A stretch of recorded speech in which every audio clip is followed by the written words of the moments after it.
নমস্কার বন্ধুরা, আর জি কুকিং চ্যানেলে আপনাদের সবাইকে স্বাগত। আজকে নিয়ে হাজির হয়ে গেলাম মুসুর ডাল আর কাঁকরোলের একদম ইউনিক একটা রেসিপি নিয়ে, যেটা গরম ভাতে জাস্ট ফাটাফাটি লাগে। তো চলুন শুরু করা যাক। এখানে আমি 4টে কাঁকরোল নিয়েছি। কাঁকরোলগুলো আমি পিলারের সাহায্যে কাটা অংশগুলোকে ফেলে দেব। এইভাবে 4টে কাঁকরোলকে ছাড়িয়ে নিয়েছি। এখন কাঁকরোলগুলো কেটে নেব। কাঁকরোলগুলোর বোটার অংশটাকে ফেলে দেব। তারপর পাতলা পাতলা করে কাঁকরোলগুলো কেটে নেব। খুব পাতলাও না, আবার একেবারে খুব মোটাও না। লম্বালম্বি কাঁকরোলগুলোকে আমি কেটে নিচ্ছি। এইভাবে সব কাঁকরোলগুলো একইভাবে কেটে নেব। বন্ধুরা, রেসিপিটা ভালো লাগলে একটা লাইক দিতে কিন্তু ভুলবে। কাঁকরোলগুলো সব একইভাবে কেটে নিয়েছি। দেখুন, খুব মোটাও কাটেনি, আবার একেবারে খুব পাতলাও করে কাটিনি। আর এই কাঁকরোলগুলো একটু কচি নেওয়ার চেষ্টা করবেন।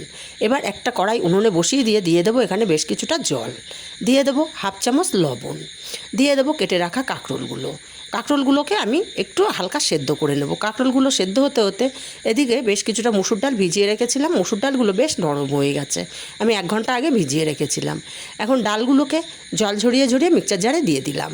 দিয়ে দেবো এখানে ঝালের জন্য 2টো কাঁচা লঙ্কা, আর 4 কোয়া দিচ্ছি এখানে রসুন। অল্প করে জল দিয়ে একদম মিহি করে পেস্ট রেডি করে নেব।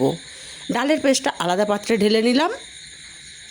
একটা বড় পাত্রে এখানে ঢেলে নিয়েছি। দিয়ে দেবো এখানে কিছুটা কালো জিরে, দেবো হাফ চামচ হলুদ, হাফ চামচ দেবো লঙ্কার গুঁড়ো, এতে ঝালও হবে আবার কালারটাও সুন্দর আসবে। স্বাদ মতো লবণ দিলাম, আর স্বাদটা ব্যালেন্স করার জন্য কয়েক দানা চিনি দিয়ে দিলাম। খুব ভালো করে মিশিয়ে নেব সব কিছু।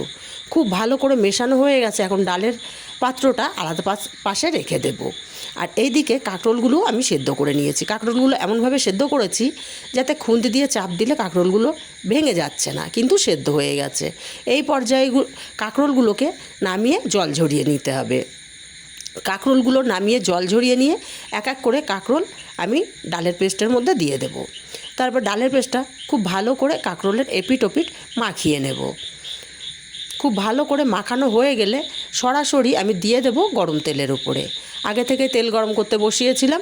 এক এক করে কাঁকরোল এখানে আমি দিয়ে দিচ্ছি। তবে সব কাঁকরোলগুলো একসাথে দেব না, কারণ 4টে কাঁকরোল অনেকটাই হয়েছে। আমি 2-3 ব্যাচে কাঁকরোলগুলোকে ভেজে নেব।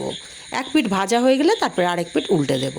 আর উল্টে পাল্টে কাঁকরোলগুলোকে একটু গোল্ডেন কালার করে ভেজে নেব। আর কাঁকরোলগুলো ভাজার সময় হাই ফ্লেমে অবশ্যই ভাজবেন না, একটু মিডিয়াম ফ্লেমে ভাজলে কাঁকরোলগুলো সুন্দর মতো ভাজা হবে। সুন্দর কালার করে কাঁকরোলগুলো ভেজে উঠিয়ে নিয়েছি। সব কাঁকরোলগুলো একইভাবে ভেজে নিয়েছি। রেসিপিটা কেমন লাগলো কমেন্ট করে জানাতে ভুলবেন না। ভালো লাগলে কাছের আত্মীয় স্বজন বন্ধুবান্ধবের কাছে শেয়ার করতে ভুলবেন না।